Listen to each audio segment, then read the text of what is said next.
Camera light because it's bright enough. Okay, I'm recording. Let me but I like the 1 second.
This woman and her obsession with our pepper soup. I think I need to research it this week. Yeah, someone actually said that she came to Liberia for just briefly. I was looking in one of the group chats. They heard the song and they said, "Oh yeah, she came to Liberia and just like the soup." And that was it. She made a song. Yeah, you Don't know. blame her. Well, but what her name is Liberia, made Liberia girl. Well, I know he didn't come Liberia. Yeah, Michael Jackson came to Liberia. So he got there. Hey, album. I want to say, where, girl, where? Girl. I know, right? You Okay, so yeah, well, hello. I feel like I haven't seen you guys in like a long time. yeah. We're being I'm excited. Well, no, I feel like I haven't seen Claude in a long time. I know. Where have you been? Hi, Claude. She been going out to dinner. Talk now, talk. Well, Take your beauty off. y'all see how you can expose people? But Look, you know what? Everybody why had is visit that time. Robina celebrated her 50th birthday and she was on her own. Charlie went to the States and decided to go visit all the parks and visit all the picnics. Oh, no more ready.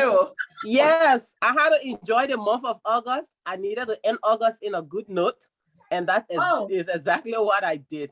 Yeah, So well, we back can to the tell. topic. You got any other question for us? That's Salamartu came for you. Why you had to put the rest of us inside? No, all of y'all came for me. Robina was the first. I'm just surprised she got her glasses there today. Because I don't know what missed she you. put in. My glasses, right? Yes. Hey, hold on. Go ahead and take the gloves off. But look at It's not very I far mean, away. look at Robina. What is going? But yeah, you keep prepared today. Why? She got a full beat. Because no, you know what? No, things are good. So when you all right, you glow. Yeah. Yeah. Claudia, I have a you glow. all right? You glowing? I'm good. I'm good. I got light. Oh, are you back? Oh, hi. Yes. How's everything going? Y'all know that I'm back and everything's going good. I can't really complain. I mean, they're just the normal everyday Liberian complaints, but outside of that, everything's good. I can't complain. We miss you. I miss you guys too. When are you coming back? But outside of that, let's leave that for off-air We conversation. miss you. I miss you guys too. You know why? You don't want to tell us when you're coming back because we'll ask you to bring things. Yes, I'm not bringing no dry fish, no bonitas, and no papata leaf. No, but at least there are Liberians now that are making those things. So Salamartu Well, I have agree. her She's doing an website. amazing job, so I don't need to transfer it. Excuse me, Charlene. Claudia was talking about the website. Thank you. No, Salamartu have a website that a lot of people have signed into. Yes. And, you know, fortunately, you can get stuff Thank you. that people usually would send for. You know, you can get cassava leaf, you can get your dry fish and No, dry but meat. Claudette, listen And that. The not thing dry is, meat, there's but some boni other and stuff. things. Uh-huh. There's some other things that we can't get here that she got to bring, you know, because some of us still on the ground What on is? us. Lepoto. No, She no, think it has. she not going in her apartment to go bring her wigs. No, man. It's not going to suitcase. No, you are going to Ines. Yeah, man. No, but No, Ines, but Claudia, I Claudia, think, you know, I know it's you have important a. that we, like other countries, it's important that we try to, you know, support small businesses. That's how communities grow. right, Yeah. right.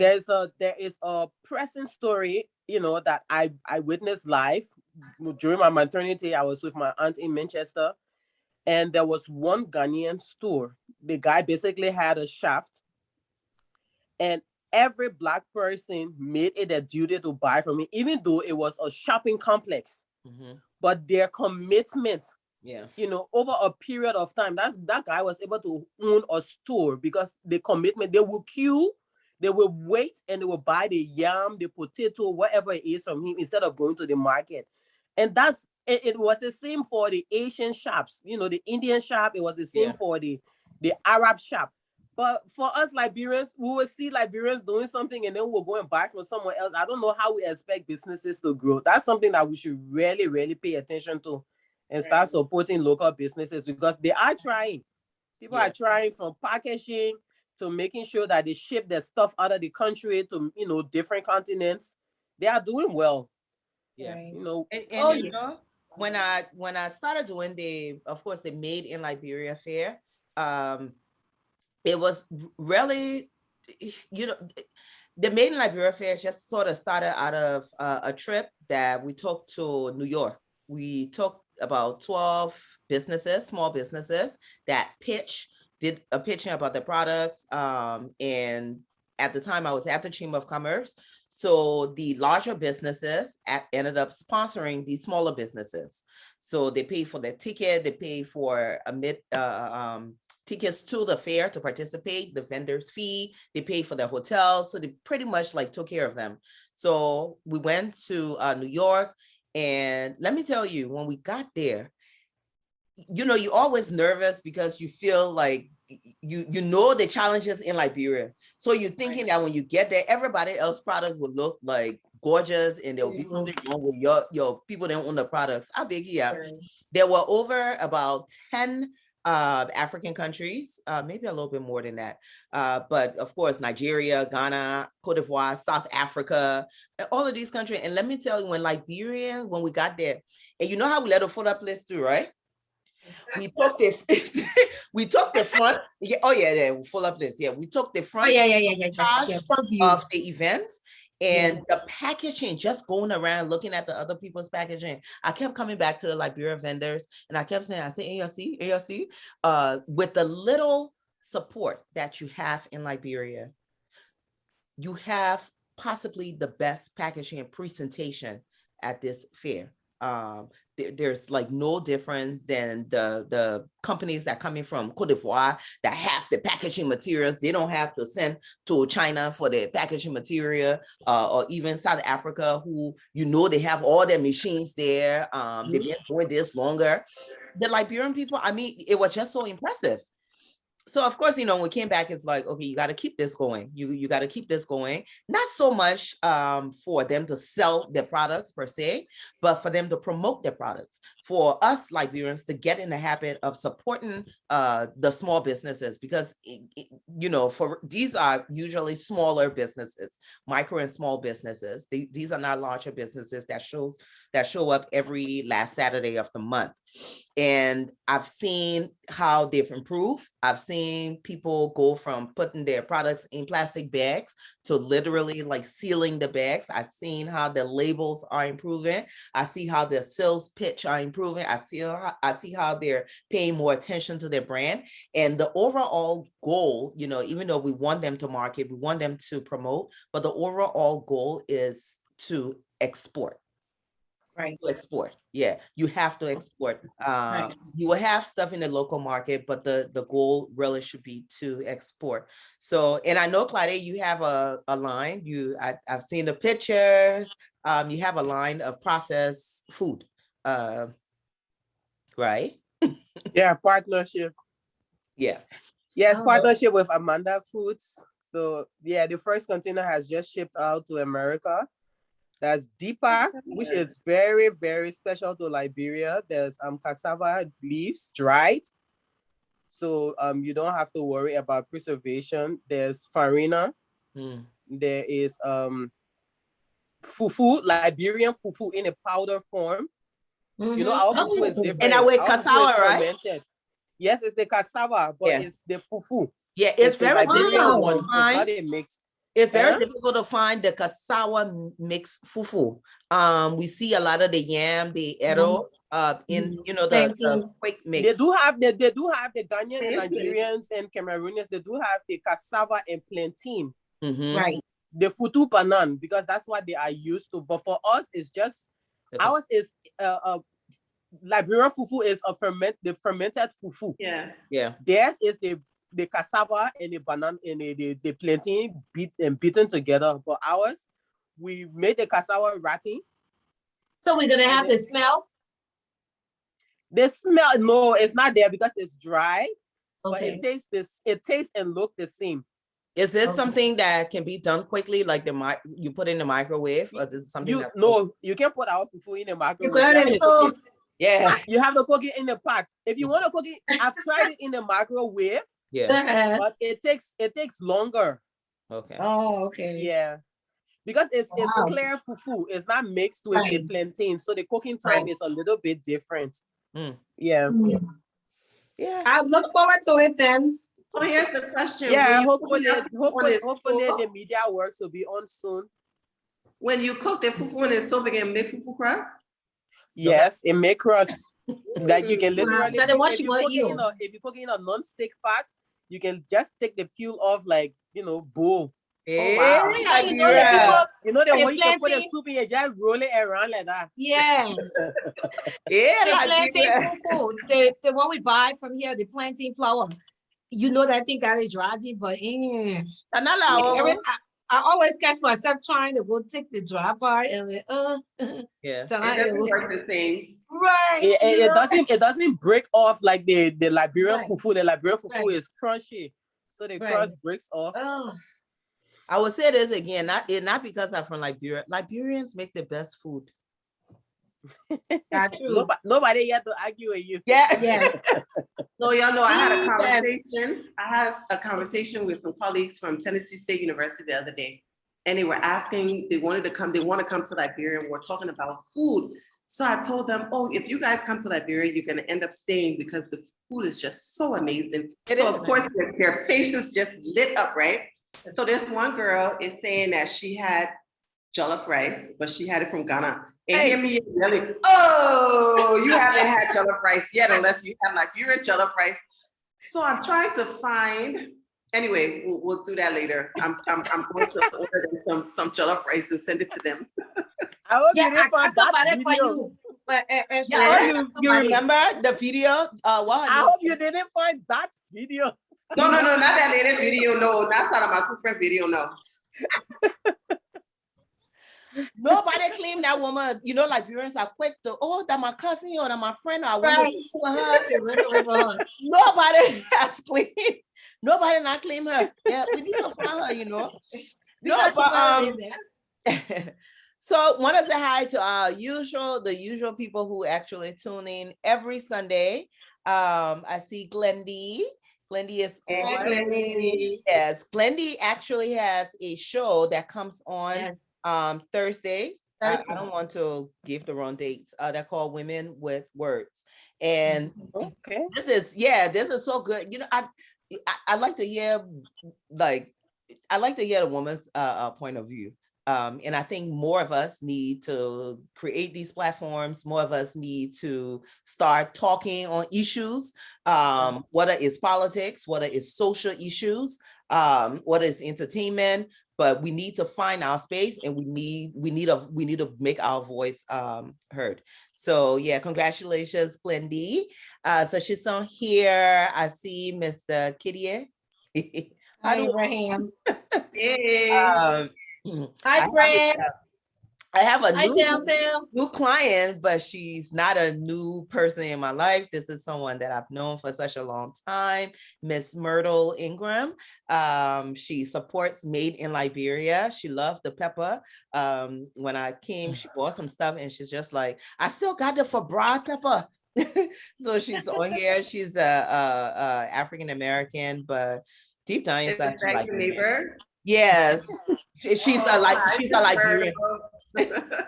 Yeah. And Miss then Myrtle, I've heard about you. yes. And of course I see James, stop it. No, they're not cooking show. We can't talk about food. No, but you know what? But you, no, let me deal with it when you are putting your fried egg all over the internet. Anybody bother you? Oh, you're Nobody right. bother you? Matu, Yeah. every small was on vacation with his daughter. He was on live.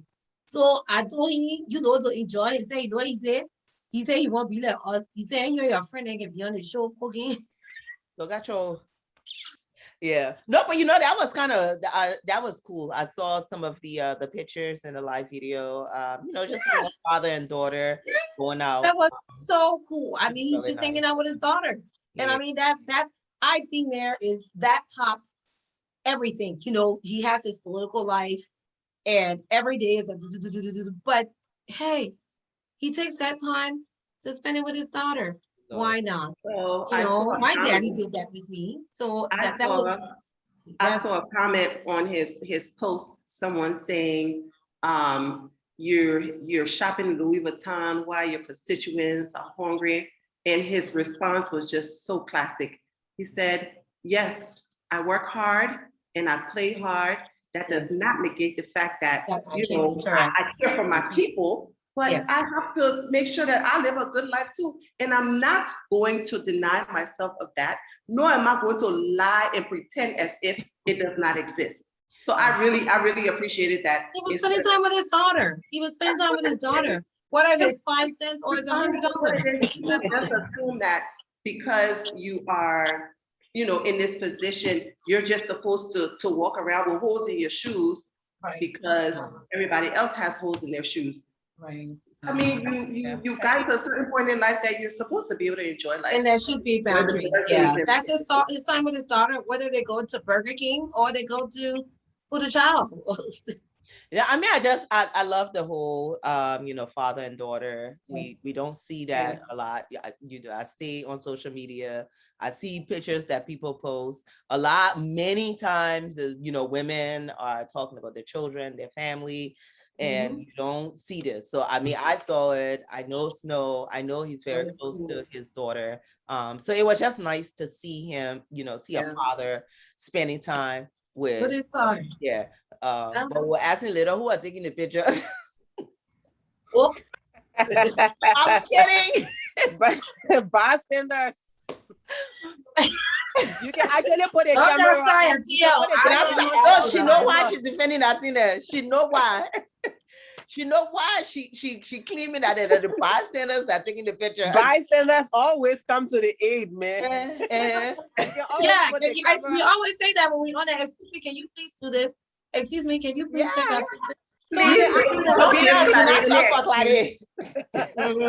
Do not talk for Claudia. Hayaka.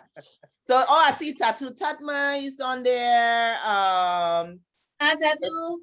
Angelique, Henrietta, there's Christiana Solomon. Hi, Chris. So guys, thank you for tuning in. Just to kind of give you a little background of what we do. We just kind of scan the news to see what's happening in the Liberian community, whether it's on the ground, whether it's in the diaspora, and we just talk about it. So there will be some times where we may have a guest host on, which we're supposed to have one woman named Ama. I will not tell you what her excuse is right now. Because when I start talking about what the excuse is, It's a topic for another day. So she has an Yeah. excuse. But before we conclude on it on topics about Liberians around the world, Mhm. I think I Tangie. saw some photos yesterday for a wedding with one Robert Bangura. He Mm. What had kind a of that really one there? nice I dress. feel you because He had a Oh, really nice let's dress. talk about what let's talk about the kukuti name first. But that's Yeah. a good thing. I mean, somebody Tangie, we're finding love missing is a good Tangie thing. here. Tangie's on a door.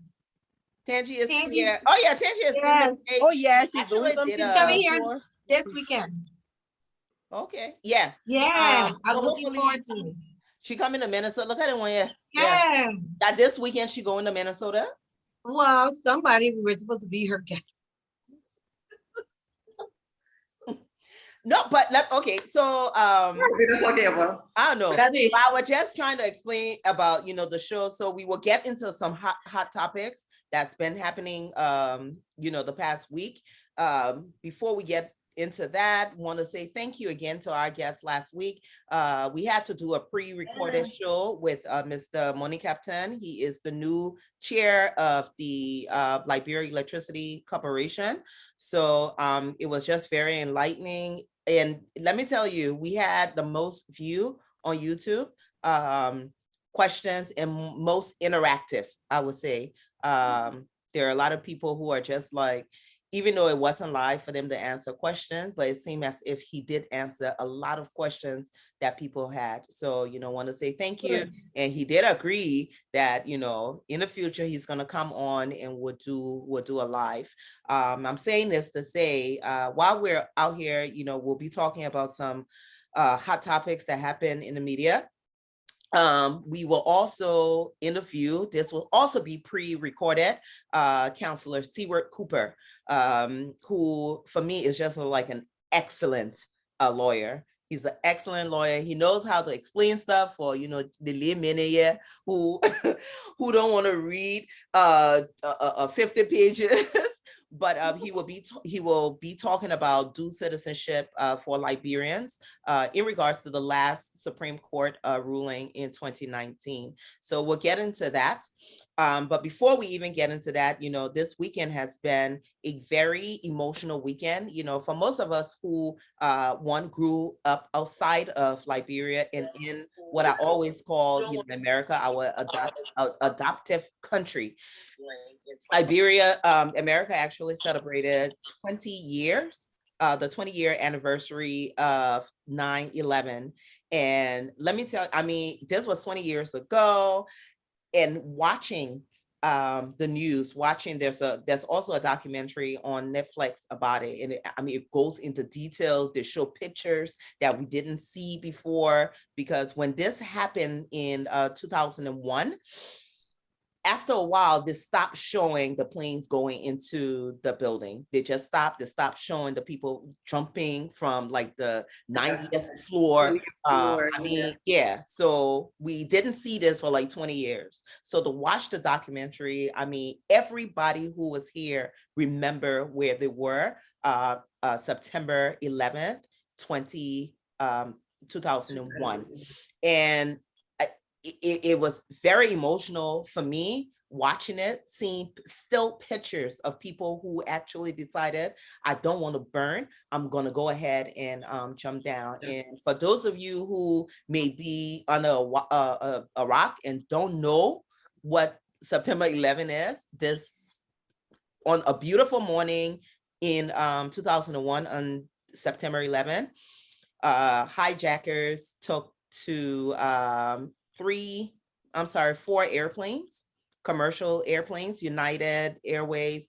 It was just United, right? Or was it American Airlines? American Airlines. American and United Airlines.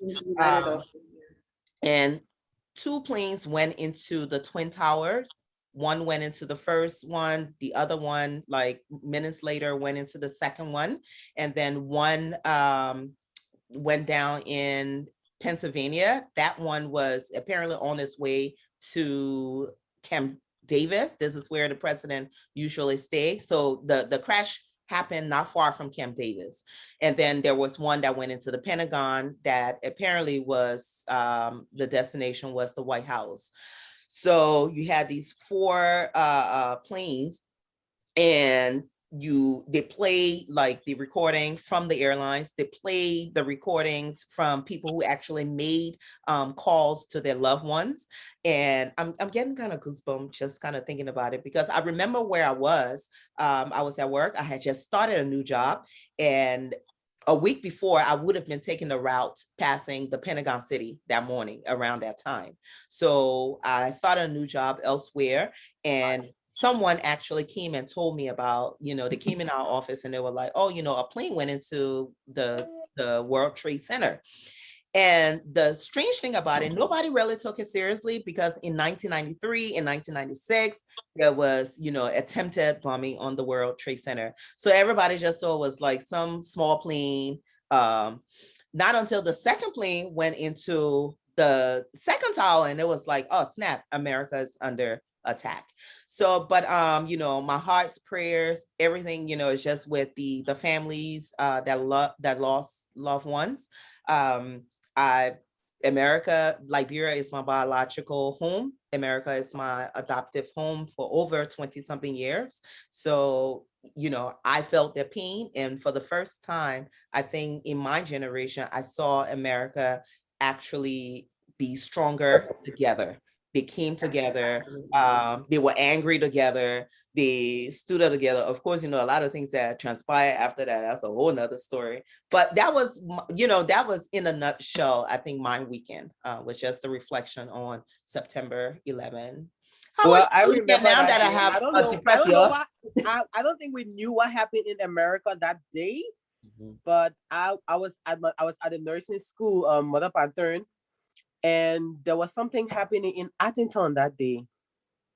Something happened in Attington, and the roads got blocked. And I walked from Mother Pattern, Randall Street. Then we had African suits, and I was in fish tail sky suit that day with 4-inch heels, and it was wet. Yeah. And I Oh, walked that day from Mother Pattern through Freeport to Jakarta. Oh, wow. Yes, I walked that day. I reached home. That's all I can remember about that day. It was like 2 or 3 days later on when I figured out there was something else happening in another part of the world. Yeah. But I don't remember what exactly happened I think on that day, but there was some fighting and attack that had the whole town upside down. Wow. Wow. Yeah. my For me, story, I my was story. working, Oh, go I ahead. worked on I worked on K Street.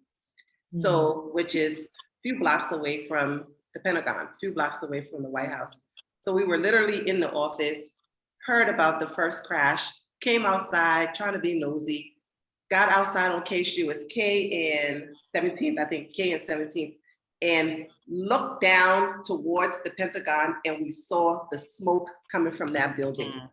So at that point, I'm like, I need to get back to Maryland because I was working in DC. So I had to go upstairs, grab all my stuff, come downstairs. My friend Tanisi Minicum, she worked across the street. So we both ended up meeting outside on K Street that day, ran, got on the train, and it so happened that we took the last train out of DC that day. Had we not gotten on that train, we would have walked from DC to Maryland. Yeah. So I definitely remember 9/11. It was such an emotional day because then I have family in New York. So I'm calling my family, all the phone lines were shut off. Yeah. And it was just so tragic because we didn't know what was happening. My uncle literally worked near the Twin Towers. He took the ferry from Staten Island to Manhattan. He saw the planes flying over his head and saw the crash happen. So there was so many different stories and different, incidents that people had, and it's such a tragic thing. And for it to have been 20 years ago, it seemed like it just happened 2 days ago. And I'm sure the families that lost their loved ones, they had daycare centers in those buildings. There were children that died that day. So, 20 years later, it still has like a deep wound. I look at it from a different side because it impacted my family in so many ways. The military side of the house, it was big. Imagine where my children went to school, there was a plane at the time we were stationed where there was the B-1. And my friend and I walked through the gates. It was the first day of school for the kids. Imagine, Deshaun was kindergarten and Kylo's first grade. And we walked through the gate and we lived on base at the time. So we walked through the gates. And by the time we could come back, we walked through the gates, it was Alpha. I don't know, you know, the military codes, you have Alpha, Bravo, Charlie, Delta. And most of the time when they have these signs up, it's not real world. We walked through the gates. And by the time we could walk back, everybody was in combat. We went from Alpha to Delta. Everything was complete. And we don't know what's going on. You know, we're like, how can we be in Delta real world? You know, because when it's Delta real world, get ready. And by the time we could get back on the base, I remember going to get my car and going to get my kids. And by the time everybody's confused now because we know it's the real deal. And before nighttime could fall, people were leaving. And at that time, I was a key spouse meaning like an ombudsman in the Navy, but the head for my husband's unit. And I had 250 families with, I think, 100 of our troops by nighttime were leaving. No information where they were going. It's very confusing. But this was when I, you know, within myself, I knew I had to find this place. And God first, and I just had God to take me to be there for these 250 families because the spouses were leaving. And it completely changed our world. It changed our world. And some of it today I look at that has mold and shape, not just me, my friends, but my children as well, on some of the things that we had to, you know, to make sure that this place was safe. So 20 years, when I thought it was 20 years, you know, you don't really think about it. You keep going, you do think, but when we got to 20 years, I'm like, wow, 20 years already. And then you start Yeah, looking people back going that out of high school now. Yeah, all of the deployments, all the time, all the, you know, going at 2 o'clock in the morning and coming back 9 months later or 8 months later, you know, and so it just, I mean, yeah. So everybody has a story. Everybody has, I've lost friends during the war, you know, going through this, but we're thankful and we thank everybody who served. I always say that. Thank you for your service. Thank you for what you've done, you know, because you've helped to keep us safe. Yeah. Okay, so you know, just emotional stories, what happened, and which brings us to some of the hot topics that's happening. We had a coup d'etat. I can't even say coup d'etat because the man that led the coup d'etat, the man said that not coup. The man said that a revolution. So you all of us scared of brother Mama D right now. If you've been again on Iraq, there was a coup d'etat in Guinea, a revolution that the army, the soldiers actually unseated the president, Alpha Conde. So they suspended the constitution, which was changed. That was the one that was changed, right? They suspended the constitution. They have the president, Alpha Conde, in custody. And of course, when we start to have these problems within the region, the first question other countries can be having, how does it come and spill over to our country? So, ladies, weigh in. Coup d'etat, revolution, Mama D, and you know, of course, on social media, there's two sides now that people are saying, well, one, we don't need a coup d'etat. Period. That's not how you handle. That's not how you handle that situation. But then there's other people who are saying, you know what? Maybe people are tired. The man changed the constitution for the third time to benefit him. The election, he said he didn't accept anything until it was in his favor. So maybe the people are tired. And this is the only way to take it. Oh, there's a third side.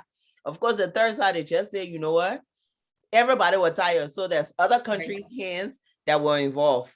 But Yeah. the real, yeah. Yeah. Oh yeah, I they mean, bring it. there There was a hasn't been. similar thing in Mali. I don't know if it's over 2 years now. Mm, Mali, they have a similar story, Mm. and we did have similar thing in Cote d'Ivoire, yeah. which is next door, and then Guinea, which is also a part of the Mano River Union. I think that over the years, because we have had such hardship and violence as a way of solving problems, it becomes almost endemic when families or countries feel that the only way to solve a problem is through harsh means, take it by force. Right. And yes, with African leaders too, there is an issue. I always wonder why one person would feel that they are the only one qualified to do a job. You know, understanding human resource management, working with people. Obviously, there are systems set that allow you to have succession training. People call it apprenticeship, underdog, whatever name it is. There are other people. So if you've been leading a country for over 10 years, obviously you must have built systems, that people are supposed to abide by. But if it comes to the point where you feel that you alone are the only one who's qualified to run a country, then it becomes really difficult for the commoners, people, especially for in a world of politics where certain people are sidelined because you are in opposition. So probably your businesses are not going well. Yeah. You don't have Mhm. access to, government functions that are supposed to help you Mhm. improve your business line. It is a chain of events for those in opposition. So yeah, they would want a change that will be benefiting to everybody. Yeah. If, for those that are not, for my friends, I did have clients in Guinea that they had to get off because some of the concessions were either sold or they were closed down. It's difficult for people doing businesses, same as Liberia. In the private sector, they are suffering because you end up having to pay too much attention to what you owe government or what you owe, you know, just just to get your business across. Bribery or corruption, whatever name it is, there's too much tipping to Yeah. get a clear way through for your business. So yeah, all that, I don't know it is for Liberia. I'm hoping nobody's going to think about changing any constitution. Mm. But yeah, we have just sat in a place where people believe now that violence is the only way to get things done, because I guess the table discussions are not working anymore. For But those who feel that they're entitled, for those who feel that they need to just be there and nobody else can sit there. And it's just like that in life. When you are, it pretty much feels like you're being oppressed. And if you're being oppressed, if you keep somebody down all the time, they're going to revolt. And there is, I think at some point, you really won't care anymore about what happens to you because you're tired. You are tired. And once, I think the mind is very powerful because once you're tired and your mind is there and saying, I'm done, I'm coming for you. No matter what happens to me, I'm coming for you. what's interesting about this, I don't know if you guys saw the video of the American soldiers in the car, Yeah, driving, people cheering. Yeah, the guy So, shouting yeah, liberty. yeah, whenever there's a coup in anywhere in Africa, the first thing people say is that there had to be some foreign hand yeah. involved in it. Of course, this general, it was well trained in France, but the Americans were there because they were conducting training with the soldiers. Now, of course, America is saying, look, the training base is like 4 hours away. Um, so we're doing training, but we do training a lot of times, for terrorist activities, and also just to train the soldiers and make sure they can protect the general population. So they were there for training. However, the same people that were training, the guy, I keep calling him brother Mama D. What's his last name? That Charlene? your brother, me? That your brother? Mama D Tomoya. Yeah. So he was this general who was the head, even during the training, and he was very Is this close. the guy that was, I'm sorry, the guy that was in the glasses? Yeah, that were holding the umbrella over President Gandhi. Yeah, the one who were holding the umbrella total. So Mr. he Bentley. very close to the president, but he was the umbrella total. Yeah, Yeah. very close to the president, and He wasn't happy. you know, we violence is always, you know, I don't condone violence. But my question initially when this happened, and I think when ECOWAS spoke out first, my first question was, wow, you guys are speaking out. What happened when, you know, Alpha Conde changed the constitution? What Why happened? So didn't when the you say citizens were anything? making noise, yeah. Yeah, you didn't say Right. anything and say Mhm. anything so the public understands that you're not happy with it. You didn't Right. pull this 83-year-old leader aside, bring him to the room and say, my man, yeah. You started coming, It's not start the way drawing to it. go. Because if Mhm. anybody should be familiar with what happens when constitutions are changed to benefit one person, ECOWAS should be very familiar with what happens in those cases. So, you know, again, I always say, well, where was ECOWAS? What was the African Union? Why is it nobody speaks on behalf of the people, on behalf of the citizens? When you have a continent that has more youth, and when we're saying youth, we're talking about under 40 young men who are idle. What do you think is going to happen when they wake up one morning and they decide, you know what? We come For here the for you. past 10 years or the past 5 years, Yeah. I don't see my life moving anywhere. I see an 83-year-old man who is able to change constitution.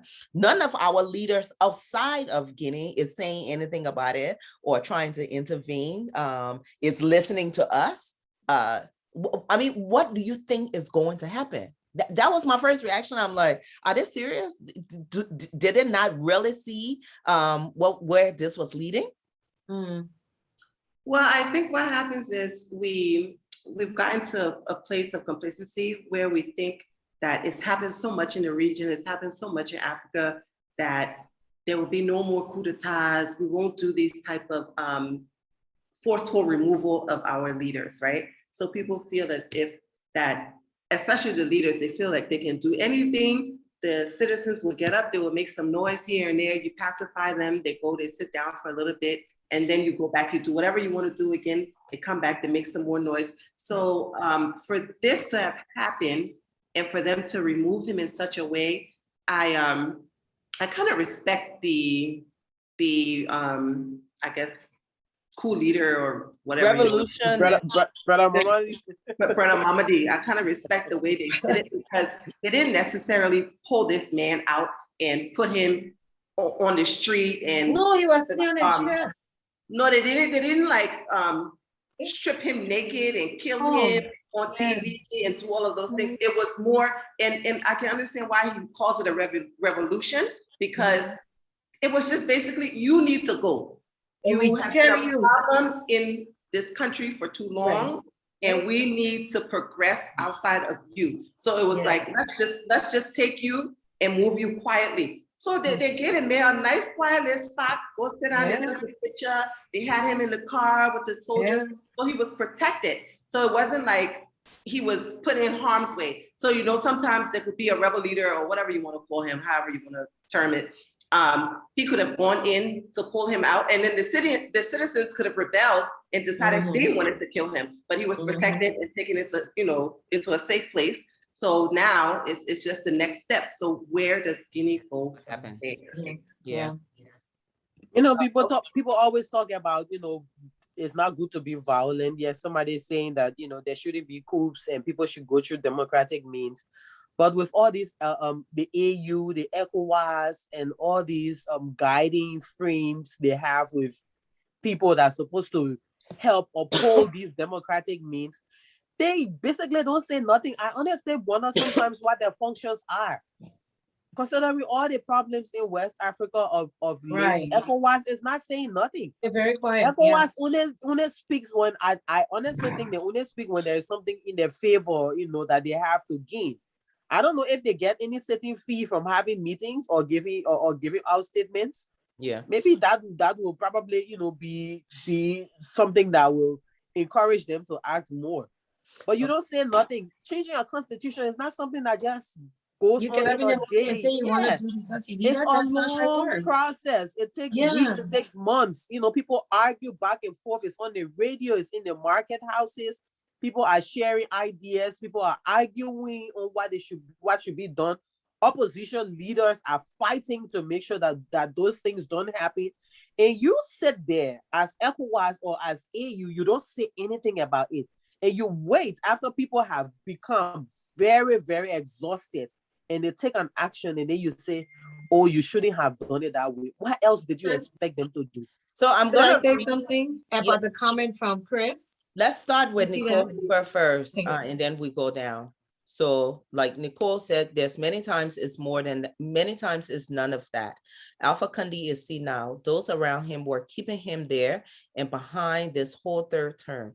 They were invested in keeping him there as an unaware leader so they could maintain their interests. His own personal special forces conducted this coup and actually protected him during the process to ensure he goes, but is protected.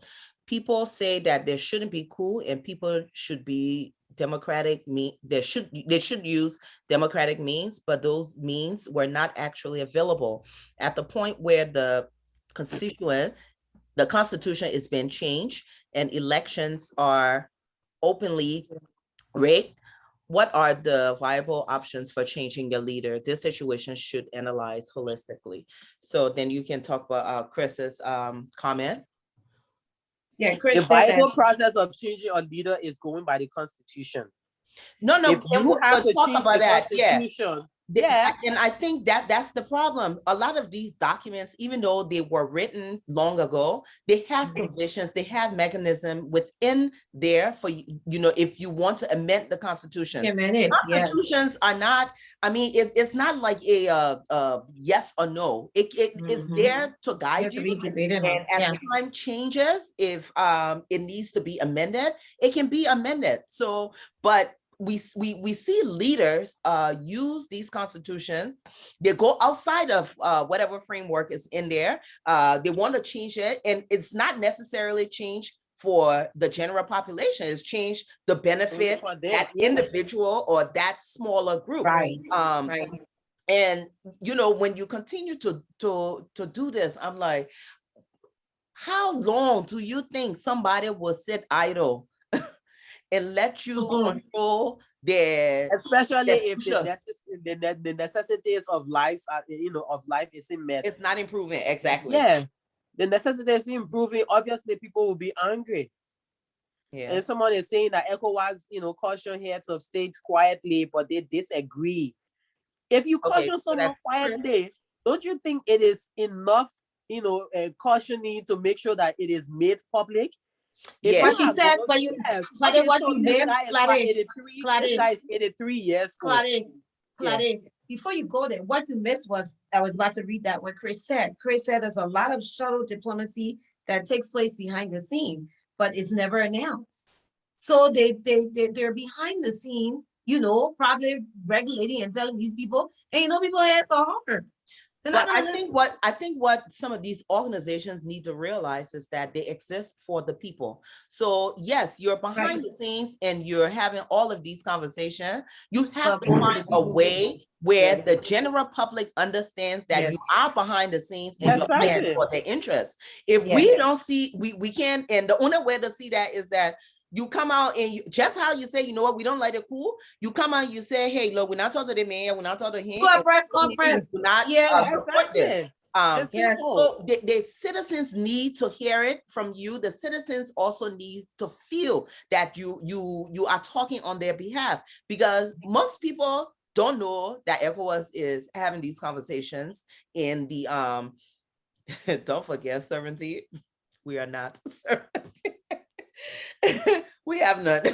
No, Yeah, but Chris, we understand that. But again, you have just how you can come out and say you don't support the coup d'etat Mhm. when someone changes the constitution without going through the same constitution that provides the mechanism for Right. change, and you don't go through that process and you change it. It's okay for ECOWAS to come out and say, you know what, we denounce the So, way yes, this was done. yes. We encourage democracy, we encourage blah blah blah, but we denounce this, and we denounce this because we've seen over the years when these things are done, This is what they cause call. a lot of instability in the region. It's okay to say that. You don't have to go into details of what the conversations you're having with some of these leaders are, but I think people need to feel that ECOWAS exists for the citizens, because if the citizens cannot get any redress anywhere else, that what it would do. There you go. It just seems as if this other revolution, it may not even, I mean, You they, keep calling it that. no, the man said that revolution, mommy, I'm scared of my brother, mama D. Anybody that can hold umbrella over you and can pick you up. Oh God. People need to be concerned. The same thing with our country, with all a lot of the African countries. People need to be concerned with upholding the rules that are existing. You Yeah. know, nobody is not saying that you cannot amend rules, but if you are amending those rules and it does not benefit the people, then Mm-hmm. it is useless. Mm-hmm. Yeah. you know if you are making rules, if you're doing something good and you are making rules that people see that their lives are changing or business is thriving and things are going well, it's easier for them to endorse it. If people are fighting back on something that you are forcing yourself to do, that means it's not providing any benefit for them. So you shouldn't go about it. And Okay. somebody Right. is saying the legislature, obviously, if The someone is legislature in endorsed. power with how politics is, with corruption, with undermining, with all the different things that happen, yeah. If I take a paper to the legislature, it would be endorsed because I have majority. I'm ruling, so the house will probably be majority. My party people. So whatever paperwork I sent you is going to be passed. It does What? not mean that it is right or it is okay to do so. Why will you be 83-year-old and still won't rule? But yeah, That yeah. I Well, think he wanted to die. yet Oh, again. he wanted to I die. will Oh, say, well, I will say, one, the fact that no life, I don't think anybody was killed so far that we know no. of. So there were people killed. I think up to 12 Oh, really? persons. Oh, but I'm playing I think Oh, I'm okay. Oh, Salamartu, man. Yeah, about 12 sorry. persons Yeah, were my killed bad. or No, so. but for Between real, 8 to 12. And then they told their ministers, listen to this. I mean, the whole thing was like they say y'all need to come and y'all need to turn yourself in. We're not coming to run behind y'all.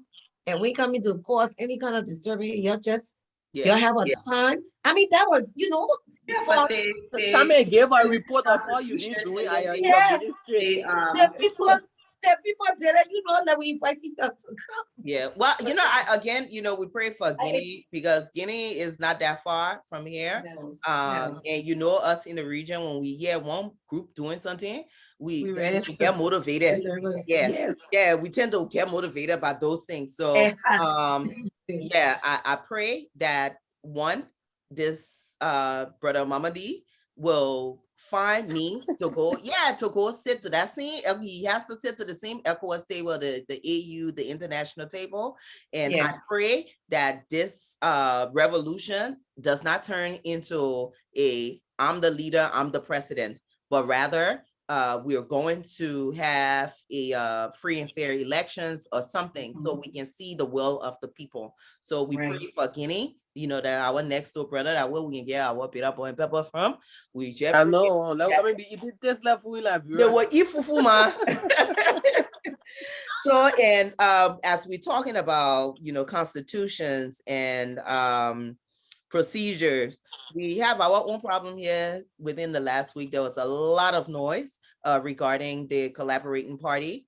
the CPP, which is the opposition bloc, the four parties, oppositions that came together: Unity Party, Liberty Party, all Liberian Party, and then the Alternative National Congress, ANC, that decided to come together to take on the current administration within the next election, 2023.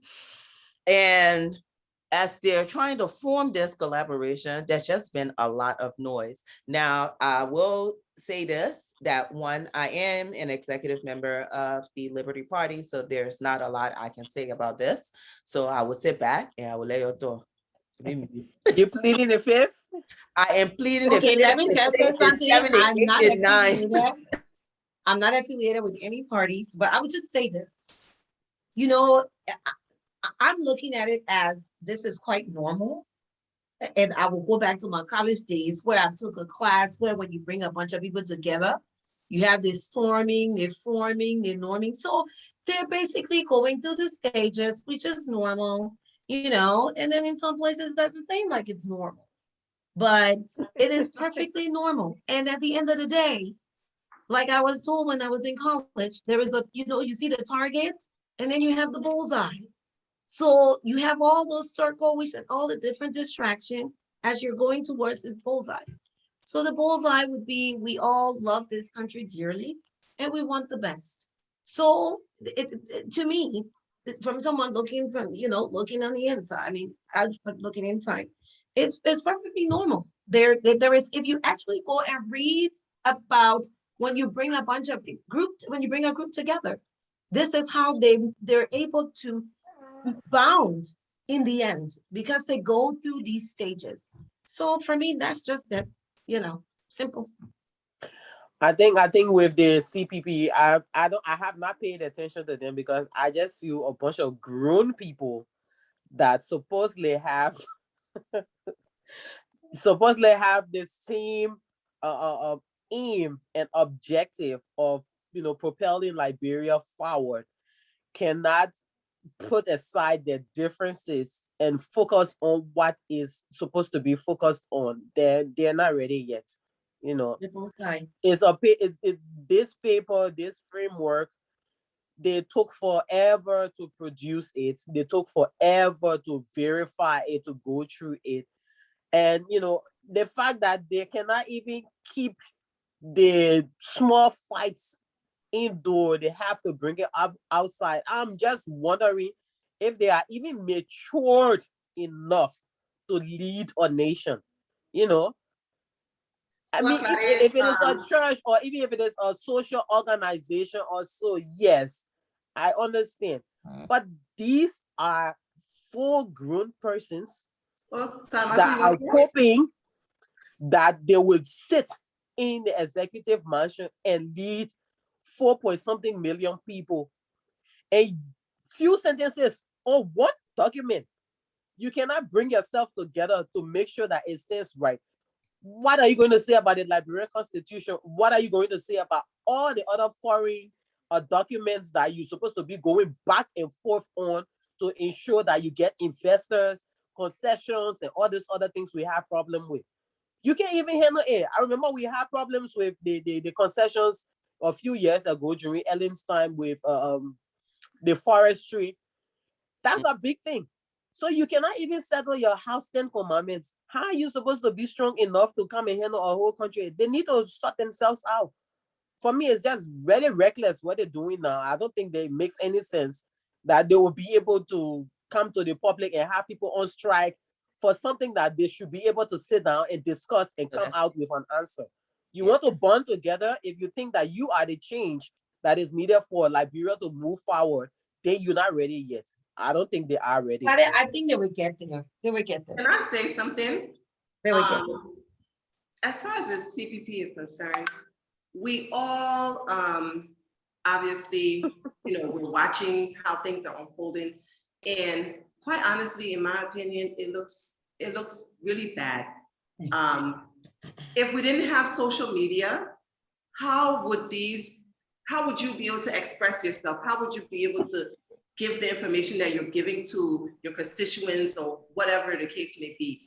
So for me, for executives of political parties and executive of one collaboration to be going at each other head to head in the way that it's being done is so disappointing, because these people are saying that they're looking to create a better Liberia, create a better life for Liberians, and for those leaders, because right now they're aspiring to be leaders, for them to actually want to lead this country, and this is the way that they're fighting prior to taking leadership, then it just looks bad and it feels bad to hear people that you support, people that you expect more of, for them to be going at each other in such a volatile way. Because it's not like my politics is different from your politics. It's where it's getting personal. They're talking about personal things that should not even be in the media. People shouldn't know about it. So for me, it's like the senator saying the other day that the chairman of his party was, he didn't specifically say he's a crook or he's a BM, but he said that it's like he's a BM and he could change his money into legal money. However it was implied, it was inappropriate to bring to the public. However you feel about this person who supported you in the past, that should not come to the public view. You and that man can have that conversation in a back room, because you've had hundreds of conversations in the back room before. That's how we got to this point of him being your chairman and for you being the senator of that party. So for me, and it's not just about Liberty Party and Salamartu, it's about because you're the executive for Liberty Party, it's about the CPP as a whole, because there shouldn't be these type of conversations. It looks bad, it feels bad for somebody like me. I support the CPP. Yeah. So it feels, I don't want to just use the word bad, but I feel some type of way that I'm like supporting this group of people. It's just very immature. You know what? Exactly. But unfortunately, we have social media. Unfortunately, you're bringing people from different walks of life. You're bringing groups from different places and you're putting them together. It's sad that it's acting out and it's coming out the way that it is. And some of us. I want to say something. But let me finish. Yeah, you can talk. But what I say here is that this is life. In life, we have distractions. In life, we have situations. It is how we're going to adjust to this. It looks bad. Yes, it does. And this is done every day. Politics is played everywhere, every day. Okay. Oh, well, how do we move forward from here? How do we meet the bullseye? How do we ignore the distraction? Yes. But that's what they are supposed to be discussing instead of doing personal attacks on each other. And let me say this. They have personal attack on each other. Unfortunately, to social media to show who has strength over the other person. Unfortunately. You forget that some of these people that are following them have nowhere else to get news from. They admire you from whatever they see. The little $1 bundle they put on social media. They come and they look at their political leader page and they take the information from there. And you don't know how far they are. They take it to their communities, to their friends and everyone. So nobody's saying that they shouldn't argue. Yes, there are arguments. But if you are a mature person and you are a loser, your argument should have a limit. Exactly. It should be done somewhere where it's like a ma and pa in a house fighting and throwing shoes at each other. And the children looking at them to see what they call us. You can't do that. Right.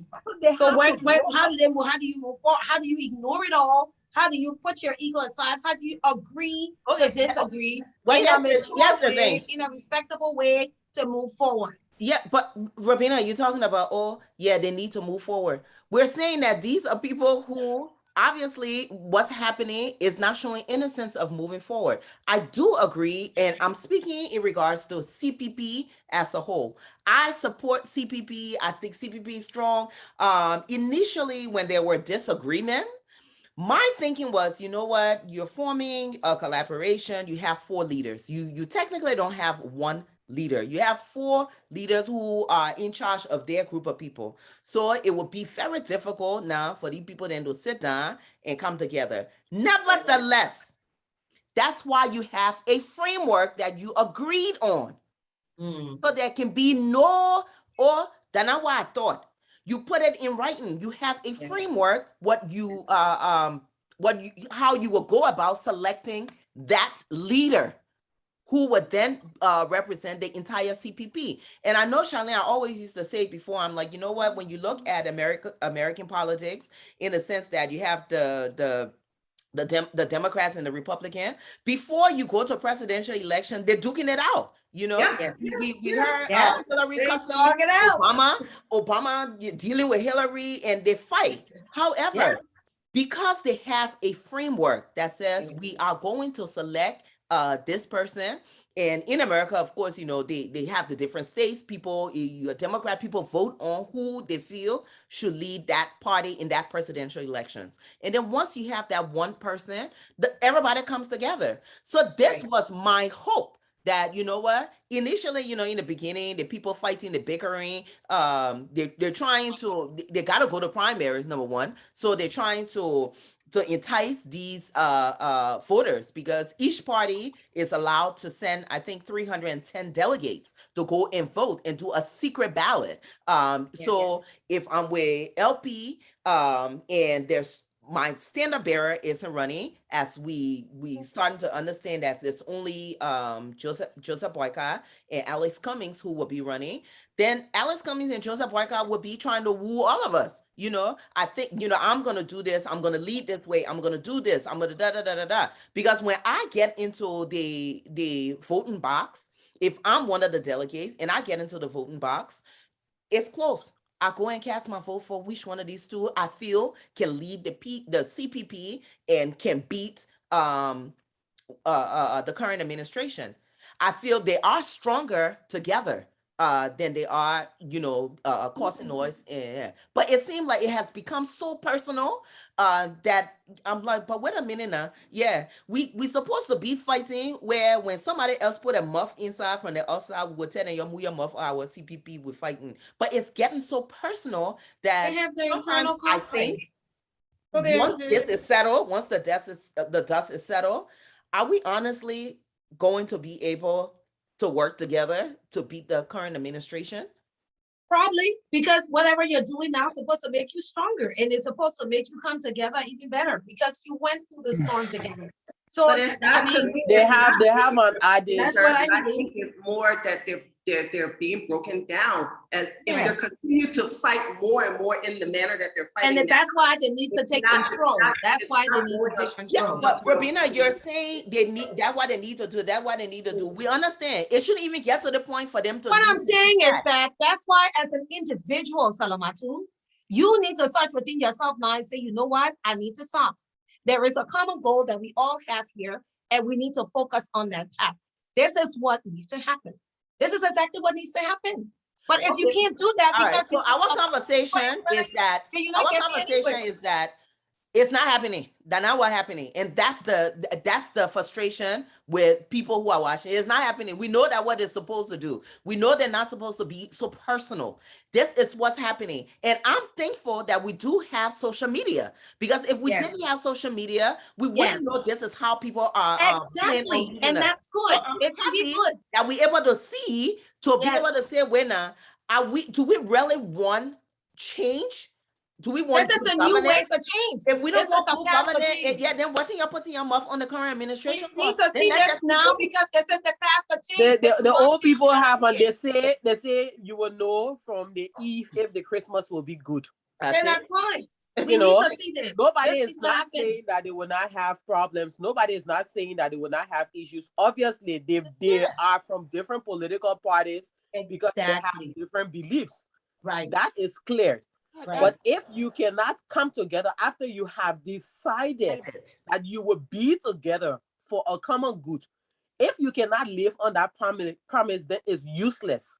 I That's feel good as because you can weed the it people should, out who it should don't. not be done. It's not. The social media is actually. It's good that we're seeing this because then you'll be able to filter out. How will you be able to filter out when the door is shut? You can't do that. So it needs to be open. Let it be open. Let's see it. You will know who to take out of that. You will know who can stand the storm, and then we move forward. That's But it. wasn't we opening? Yeah, but they do have storms Okay, now. now y'all They do talking. have storms. Nobody They're said They're it's storming right now. politics. They're in Yes. the storm right But now. if the politicians are always going personal, then they are Yeah. not And even that's the targeting the problem. issue. And that's what I'm saying. Your It's a fight should be about making sure that people have basic amenities, basics and necessities to life. Yeah. Your fight should be about why certain rules and systems are not working properly. Your right. fight should be about, whether the leader is capable enough, Capable, or if competent they enough are to lead. inclined enough to the problems of the country.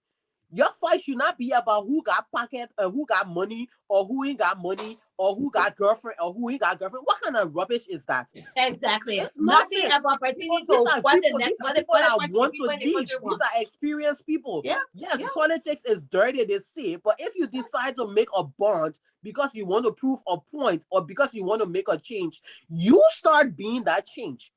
If you have a problem with one of the leaders, call the person up. Look, I think I have a problem with this. I don't think I agree with this. Come on, Right. let's have an emergency meeting. Let's see if we can Right. sort it out. You don't come and be a Facebook warrior, And keeper bring things warrior. to the table. Type If of you think stuff this is not going to work, bring your is suggestion to the bad. table. Claudia, I Yeah, but keep appreciated typing that on the page. because Yes, Facebook is a good thing, but there are people that come on Facebook because that's the only place they can find information that will help them Exactly. to, make their decision in Right. 2023. So And when as you a see the political leader, negativity, it you looks have an bad. open page. You can just I think jump what up needs to and write happen, anyhow. Claudia, I think what needs to happen is all of them need to get on Facebook. All of them need to go lock themselves in one room. Nobody needs to walk out. Everybody need to sit down there. If they must spend days and nights together in that room, let them go hash out their issues. Being on social media is not helping. The noise, because it starts with the political leaders. It starts with the All of leaders. them got a party vote, just making it Yeah, worse. then you No, but yeah, and I will say this: the actual leaders, and we keep referring to the top two who we know for a fact will be contesting in the CPP primaries. They're not the ones that are on. They need to put a leash on us. But how do you require a political leader in Ambassador Boycott and Mr. Cummings to put a leash on Senator Lawrence or No, Mr. Senator Lawrence is So one. Senator Lawrence is another one that is all over social media. No, I beg you. That not my una political leader. No, it's not personal. Yeah. It is what it Okay, is. yeah, well. It's No, there. no. Let me talk for her, lady. Yeah. Barbaro, My stand-up bearer is on Facebook speaking Mhm. on because she's the head of the of CPP the right now. CPP. So a lot of Okay. the things that she's putting on social media, she's not cussing anybody. She's not downplaying anybody's leadership. Let me go to my phone real quick. Yeah, find your receipt. Find your receipt. And but what she's doing is one, Ladies. she has explained maybe what happened. The last press conference was to explain what happened during the last meeting. So she's not the one on Facebook dealing with it Alex Cummings and Joseph Boycott. That's not what she's doing. She's the head But at of the end of the day, all these people need to no, grow up. I understand. But when I say they They need to need put to a grow leash up. on They us, need to some of the start people. attacking each other personally, because at the end of the day, whatever they decide with their framework, they are supposed to be working together. If you make the ground so hot that you cannot put yourself in the submissive position to be able to work as a team, it's going I to be agree. useless. And whatever they are doing right now is not just politically, exciting. They're basically harming each other. And Liberia, people Right. already have People don't problems with forget. their That's the ego. scary part. They're It's not a going to long, forget this. it's a long term, Yeah. damage that they are doing with each other. They'll probably not be speaking to each other, or they will shit wait makes at no the end of the sense. day and then be the same ones to pay other people to destroy the camp of someone else because they were not fortunate enough to lead the ticket. So in as much I as you are agree. I fighting and agree. forcing, Yeah. I you should think that be there's, I cautious think in of the what you long run, decide to bring out to the public. Yeah, They I need think to be the mature government enough. better. They need to be mature enough to do it behind closed doors, especially your personal issues, and go ahead and start doing what they need to do to move their country forward and focus on the I'm bullseye. just tired That's here, but that's all I'm saying. the other That's person all got I'm more money, saying. the other person got more money, the other Yeah, person is short, the because other person is short. That's it. But That's That's it. how they put That's that money. They all. say one on let country for them. Yeah. I think in the low end, that's kind of for them. Yeah, I I think mean, in it's the just long it's like run, they will be able to. They will settle their issues and they will come right, together. I they think so. will. I think It's so. They it's will. the They will. think bruises, They so. will. They it's the will. bruises, the cuts, and all of those things that happen Yeah. along the way for them to actually Yeah. get it. That they'll have to heal it You know back. what I Yeah. said? Yeah, where They'll be all right. when 2023 come, when you see how we holding hands and The real kumbaya. CPP Really, strong, yeah. baby. But yeah. We'll get it together. We'll get it together. But you're right. It just needs to not be so You know, perfect. it's not easy, but and nobody expected it to be easy. So it's a fact that it's not easy. It's So not and easy. then what brings the next topic? It's so hard to criticize sometimes the government, like you were saying, Claudia, there's a lot of agreements with the government. If you can even sit in a room and you're talk about your own little agreement that you're signing, you can't abide by it. So how you come in, put check and balance in? Yeah, implement So the yeah, constitution the of the current nation. the current administration recently signed a US $800 million agreement, amendment, I should say, to ArcelorMittal to expand the work that Arcela is doing in Liberia. So 800 million, that means more projects, more jobs. Yeah, yeah. They're saying that Good. this expansion will create at least 2,000 direct jobs. But we all know what can happen when you have 2,000 direct jobs and you have projects assigned to this project. You open the way for the private sector to get contracts. You open a lot of indirect jobs, I should say. So, when we heard this, honestly, I am a CPP strong, but I was like, this is good for Liberia. This is a great thing. If it's going to create jobs, if it's going to open up our private sector to at least get some of the contracts. This is a good thing. I don't know if any one of you read about this expansion agreement that they signed. And I think it actually set to start in, I want to say 2023. So as we were getting excited about it, there were questions that started to pop up. People let her ask questions. They say, yeah, this is great. One of the questions that came up was like, yeah, the people that sign these beautiful agreements, but in the end, the Liberians Really gonna actually do don't benefit. That one Right. problem they have. The second issue was, okay, so we've signed this contract. Isn't that a process that's supposed to happen with these types of agreement, especially when you're talking about, there's a certain threshold that has to go through the legislature that the Senate has to ratify? Was Has to be agreement? ratified. I mean, 800 million is that So there threshold. needs to be ratification by the Senate. But Yeah. hasn't this already been approved and all of that went through? Because Even if it's an amendment, if you go back to, you sign the agreement, the Senate say, yeah, okay, let's go ahead. You pass in the Right. law, whatever. When you amend it, it has to go back to the Senate. So Oh, okay. what has happened? And as far as we know, it has not. I did contact two senators to just ask. I'm like, one, is this supposed to come through the Senate? And they're like, yeah, it's supposed to. As they come to the Senate, we don't They know. haven't seen it yet. Oh, So the second answer was not a yes or no. So if you can't tell me yes, it's going to the Senate, I mean it hasn't gone to the Senate. That's how I look at it. I'm putting it right out there. So here's the question. I saw there was a program with the president and I think it was the CEO for Salamartu. He came in from another country. Yeah. So what was that program? What was it, just signifying the extension, or was it implemented with new? I think it was a ceremonial event to, like you said, show that they've signed this agreement. signing It's it. great. It's been on, I mean, it's really been public. It's not only within our local media, it's on the international media.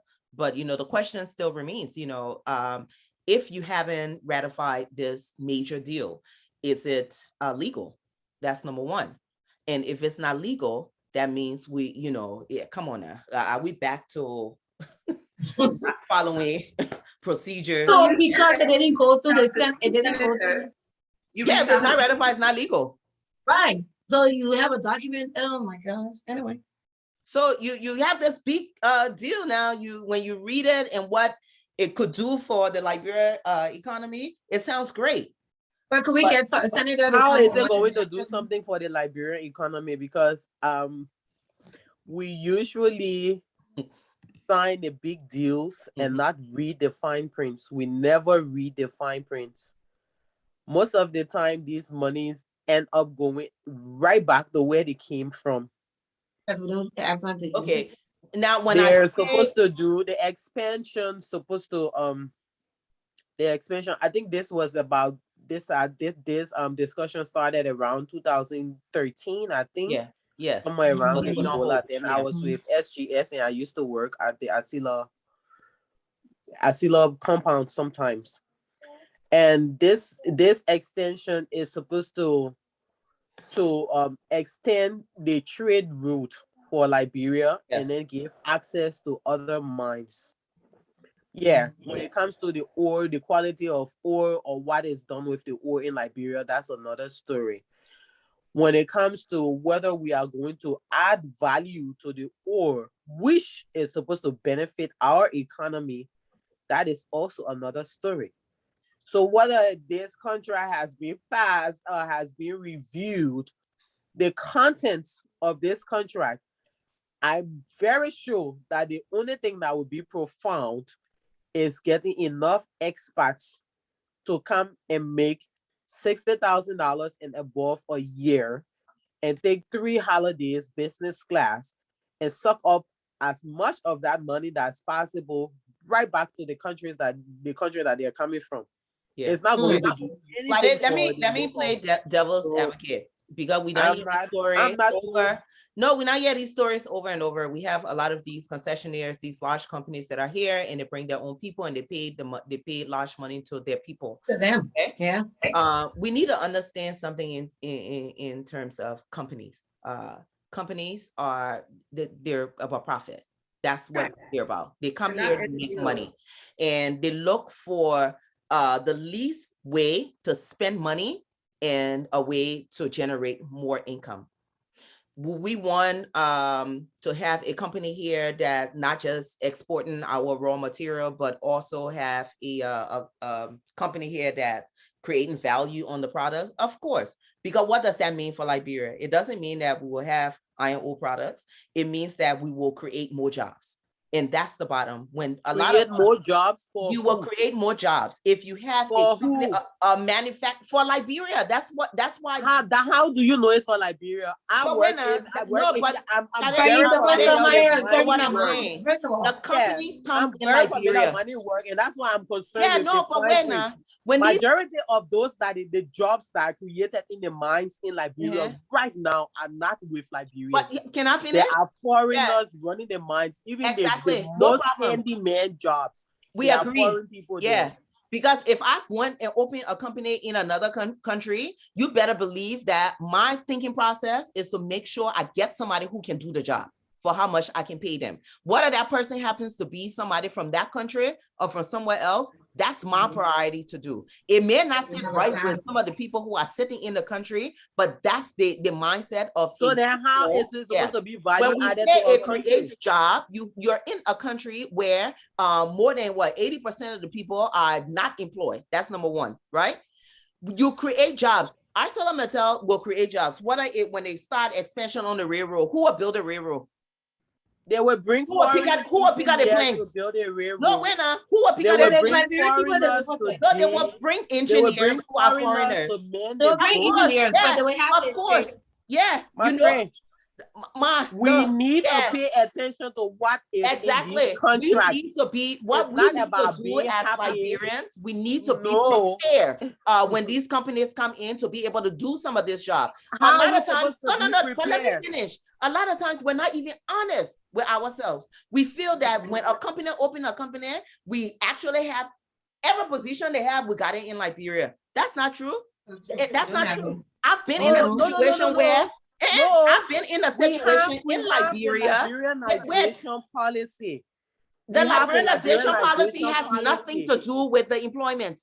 Absolutely nothing to do with it. It does. It does not. All right, ladies, No, can you guys talk it one at a time, does. please? But we're not, wait, no, the liberalization policy, and you should go and read it. It's about the business law, the investment law. And what it's about creating interest for the private sector, for businesses. So the contracts that you give out. And these same concessionaires, I remember being at the chamber, one of their issues, they're saying that a lot of the companies, they were outsourcing the jobs, not the jobs, I'm sorry, the contracts they were outsourcing to Liberians companies, they weren't able to meet up with the their end of the bargain. Of course, the Liberian companies say, yeah, these people then they can't pay us on time. These people then they require us too much. And so you had both sides that had problems. Now, what the government was supposed to do, and this is why the MBC was set up, the National Concession Bureau was to bring it together and put check and balance that when you sign a concession company and you say you're going to do XYZ, that you do it. You can't blame the company if the company come and sit in Liberia and you tell them, oh, you know what? Y'all say y'all were going to create 2,000 jobs. You only created 1,000 jobs. Nobody is checking on to see, okay, what happened to the rest of the 1,000 jobs. You also say you are going to get local businesses to for these specific contracts. You have nobody who's doing that. You want to blame the company. So like even when we go to the table, it's about creating jobs for our economy. It's not about creating value added. When you create jobs, there are certain jobs that are supposed to be for Liberians. There are laws, there are systems guarding that. Most of the time, we find out that these particular job creations that are supposed to be for Liberians are held by foreigners. And that is not because Liberians are not qualified. It is because we just allow that to happen. And that's what we need to look at. Yeah. If you are creating 2,000 jobs and you need 100 of them to be cleaners, why are you bringing 100 Indian people to come and be cleaners in a country where you have people that can be cleaners? Yeah. Those are the issues. What you're doing is you're generalizing. You have concession agreements that when each company goes to the table, they make a different arrangement. Foreign companies hiring foreigners to do what Liberians can do, that's not concessionaire. That people in general. If you walk into any mom and pop material store, if you they will hire their own people and they will have their own reason. It's supposed to bring value added to the country. No, wait. You're supposed to have your minds in the outskirts of the country. There where people are farming, where people are used to hard labor jobs, and you don't include them. You fly in a flight full of people from different countries to bring them to do the work, to load the trucks, to load to collect the samples, things that in your concessionaire contracts are supposed to be provided for knowledge sharing, for training purposes. You don't do any of those. You bring everybody from outside to do the work. But you can't do that. But that's where the issue is. You can't do that because there is part of the contract that's the issue with a specific showing that that's the issue with a specific company. Which one of the concessionaires have done that? I can call Nemo. Don't forget. Yeah. Don't forget, I want a price. Call Nemo. Which one of the companies? No, they have a lot of them. They have a lot of them that do that. No, they have a lot of. So Glennon, you are actually speaking from experience. Yes, they have a lot of them. Okay. None of them are left not doing that. And that's why I'm saying I'm happy that Liberia is signing a deal for $800 million to improve. But whether this improvement will be done is bent on the paperwork is bent on the fine print, and that nobody And is the people talking on about. there creating You cannot 2,000 and take jobs. pictures and Yeah. shake hands, But and you don't know what happened. when you're 600 speaking million, that about the 800 fine million will print, go to plane tickets for foreigners. The 200 that will be Claudia, left, manage so to then get there's one one that thing you goes know back. that's the only value you what? have added. So, Claudia, the jobs you're talking about, the jobs Wait, you're can I talking about. say something? This whole And thing let goes Charlotte back explain. to where the conversation started, to the ratification of this, the amendment to the contract. If this had gone through the Senate, they would decide, okay, this is what is being provided to the Liberian people. This is what is being allotted to the people from, where are Salamartu from? India. India? Yeah. India, really? Yeah, it's an Indian. I didn't know Metal that. steel is Indian, yeah. So again, it would have gone through the Senate. The Senate could have gone and broke it Exactly. down. Yes. This is what's supposed to be for the Liberian people. This is what's supposed to be for the Indian people or for the people from Salamartu. But since that did not happen, we're sitting here counting Salamartu's money. We're telling them how to spend their money. So if these people have come and say they're going to invest $800 million into the country, and we have decided, okay, y'all come, the country open to y'all, then how can we fault them for what we have given to We them? haven't done, We yeah, gave them a silver platter. Yeah. do whatever you want to do. And You have an that's my thing. You know, the public don't hold. This is when you're supposed to hold government accountable in a constructive manner. You look at Exactly. each one of these contracts that you're signing with specific companies, because Yeah. what Claudia is talking about, this is something we see with companies who are here who have not signed anything with the government, who has not promised anything to the government. But they're So they're supposed to doing be what they want to following do. employment law that's under the No. yeah, no, yeah. No, Alliance, none companies that not sign anything with the government. I beg you, All the yeah. companies, don't segregate them. All the companies have not signed anything, man. If you go down to Fata, go look and see. The men that begging, they key in a bag for you, and Liberian men can do it.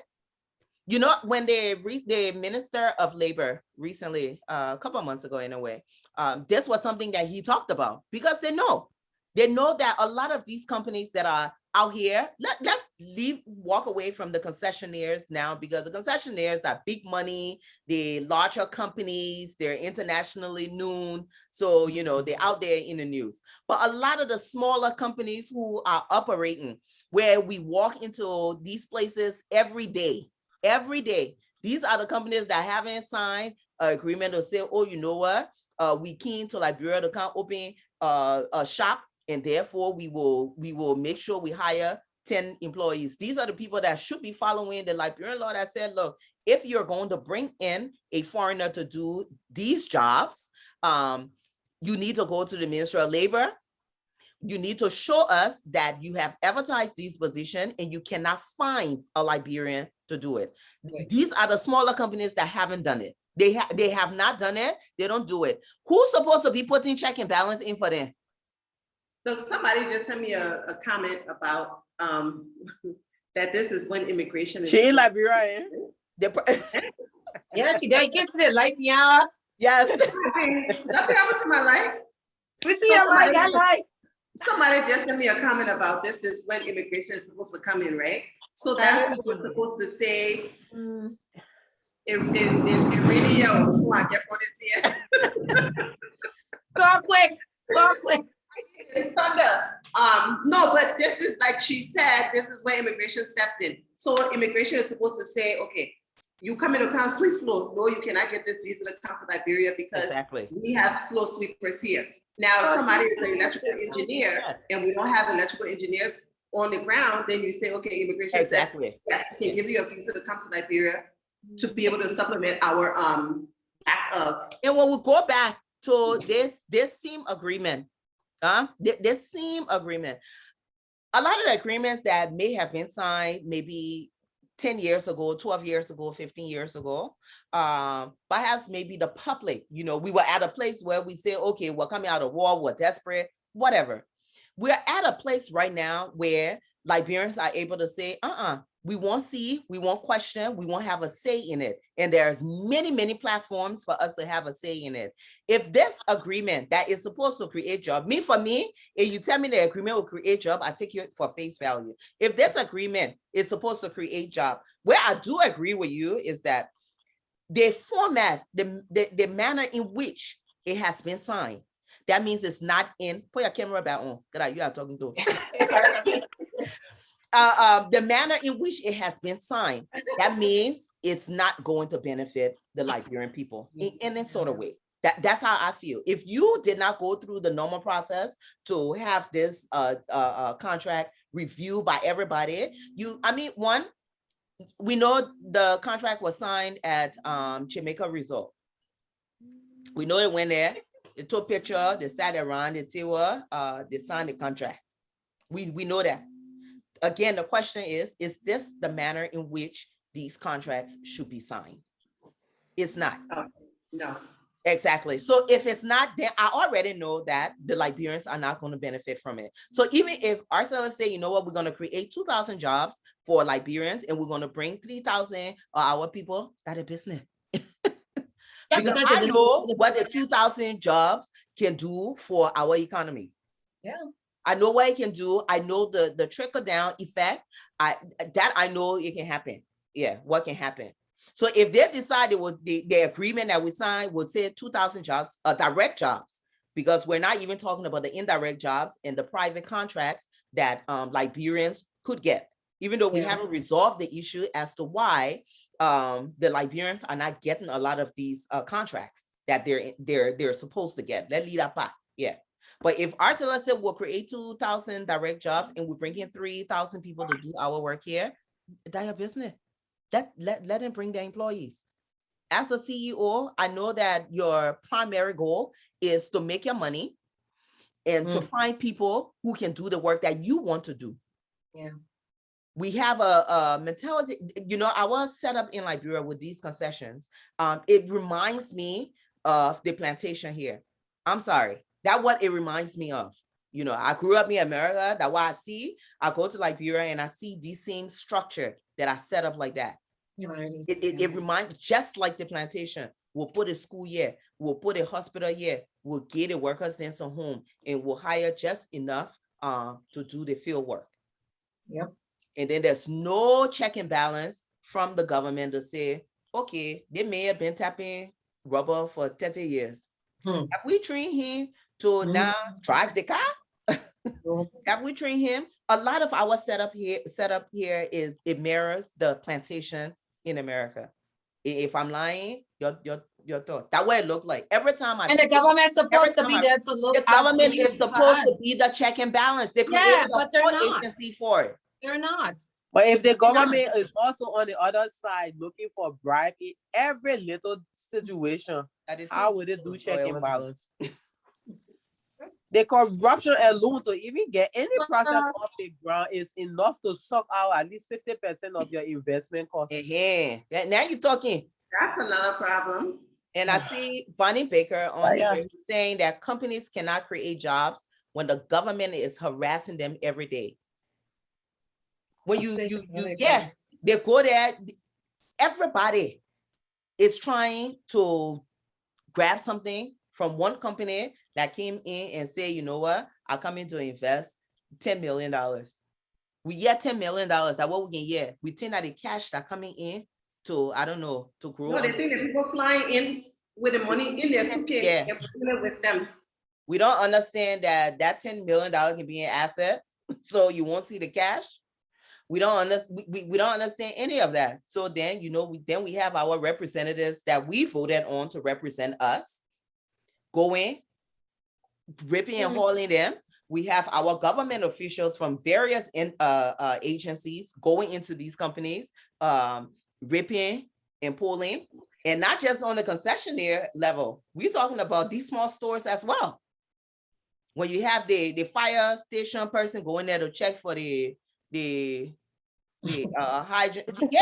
the tax, tax department at LIA, the other tax man from the other tax department or the other division in LRA. Then you got in one day you could probably see maybe 5 government agencies coming And in. the procedures are not refined though. They're not defined where you know that, okay, this is 1 to 20. These are the things that I'm supposed to do. So I will keep them on my books. Every time you get any government person coming to your office to ask you for any paperwork, they got their own new rules you probably have not even heard of before. So It's Yeah, frustrating I to yes, but at the end of the day, we still need the right people to make sure that they read the fine prints of whatever contracts there are and make sure that those contracts are delivered.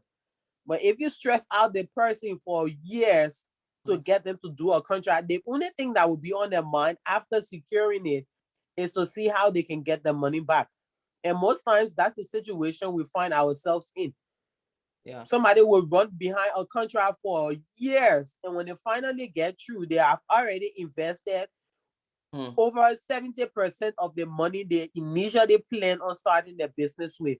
So the Right. first 2 months that they have actually starting the business, they're going to use every opportunity to exploit the situation to make sure that they recuperate from their loss. Yeah. I'm reading a comment here by Fanny Baker who said there are 32 different agencies that go to harass businesses. And if you don't know, Fanny Baker works for the IFC.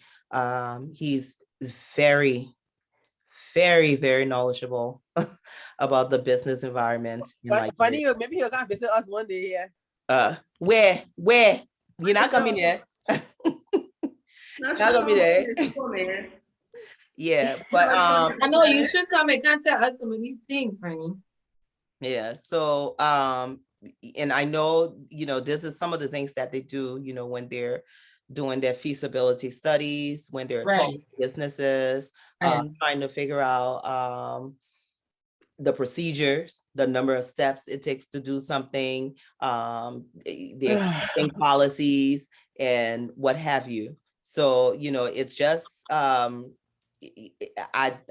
always feel like private sector needs to be a little bit more engaged with government. Yeah. I know why a lot of times some of the private sector feel like they kind of get tired talking the same thing over and over.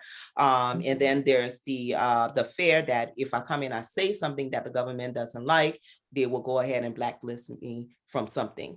So, but the only way you can fix these problems is for our private sector to actively engage not only government, but also our international partners who are out here who actually have the data. You call the IFC, they have data. You call some of these partners, so you can be able to use the data to constructively challenge the government to find out, okay, one, why is this contract, why wasn't this contract ratified? What's the problem? Why it didn't go through the normal procedure? Why are we celebrating before it goes through the Senate? That's one. Or two, we have the National Concession Bureau, why aren't they doing the check and balance that they were created to do?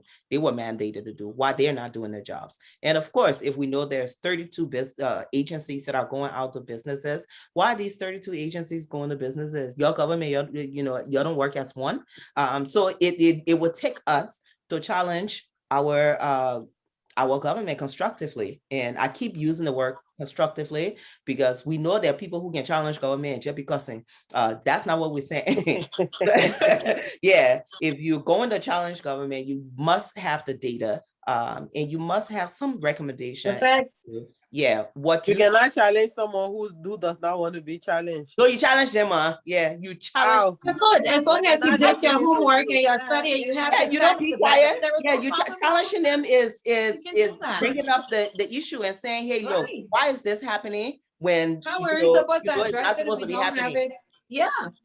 You have your facts, your homework before you sit. Don't just come make noise because it doesn't help. So yeah, I mean, we're coming to a close, but before we leave, just we are talking about why we sending out invitation. Please be sending out notification. Our lawyer, why you supposed to be on call? Our lawyer. And Nicole says we need a more enabling environment for business. Currently, it's very prohibited. Yeah. That's true. We Yeah. really don't have a conducive environment to do business. It really isn't. I mean, in looking at the World Bank ease of doing a business, the index, Liberia ranks what 175 from out of 190. I'm calling numbers out here. Funny, but you know the exact numbers. But we out there in the 170s where we should not be. So yeah, and those are the reports that international companies, serious international companies look at. And when they look at it and say, oh, but yeah, if I go with the other risk, it will be hard for me. So can you imagine what happening on the ground with some of the people who actually, it's difficult for them to leave to go do business somewhere. This is where they live. They're in Liberia, they're doing business in Liberia, and it's just difficult. International partners have different options. Liberians, we have an emotional attachment to Liberia. We want to see our economy grow. We want to see our country okay. So we it's like we want to invest in here, but it almost like government is our competitor. You're fighting with the private sector. But anyway, so on the lighter note, before we leave, we'll talk about one more topic. But next week, we're going to schedule an interview. It will be pre-recorded with Councillor Seward Cooper on the dual citizenship for Liberians. I think what?